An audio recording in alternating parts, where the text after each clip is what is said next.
ဒီနေ့တက်စီသမားတယောက်ရဲ့ဘဝပထမဆုံးဗီဒီယိုကတော့ဘာလဲဆိုတော့ကိုယ်တက်စီတော့မောင်းနေအချိန်မှာဒီနေ့ပေါ်လည်းနေ့တော့ကမကိုက်တော့ကြတော့သမီးတော်လည်းစားခြင်းတည်ရတဲ့မှာကျွန်တော်လည်းဒီနေ့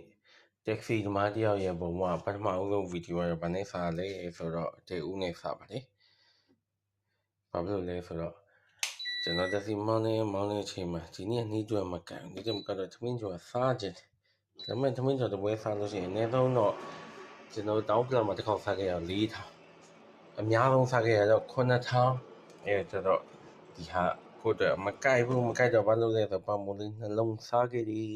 ပုံလေးနှလုံးဆိုင်ရောက်မှသမင်းကျော်စားမယ်ဆိုပြီးသမင်းကျော်လိုက်တော့မတည်ရင် food blogger လို့ဖြစ်သွားရောဒါတက်စီမတယောက်ရဲ့ဘဝစပါပြီလို့အခုမှစတာပါဒါတက်စီမောင်းပြီးတော့ရပောင်းဘလောက်ဖြစ်မလို့ကျွန်တော်ရပောင်း40လောက်တော့အတိအကျတော့မသိဘူးအဲ့တော့တက်စီမတယောက်ရဲ့ဘဝဗီဒီယိုကိုဒေအိုနဲ့စလိုက်ပါလေဒါပေမဲ့ဒီဒေအိုကလည်းဒါတက်စီမောင်းရဲ့ဘဝအမှန်ကန်ပါပဲ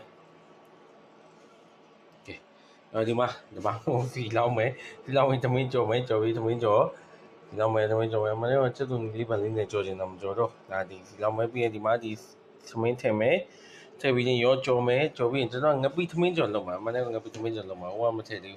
ဘူးမထည့်သေးဒီမှာငပိဘူးဒီငပိဘူးထည့်မယ်ဒီငပူလေးကြော်မယ်ပြီးရင်အဆင်ပြေသွားလို့ရှိရင်သမင်းလေးထည့်မယ်ဒါကျွန်တော်ပြီးရင်ရပြီโอเคကဲစားလိုက်မယ်စားလိုက်ရောတစ်ခုလုံးတော့မရိုက်တော့ပါဘူး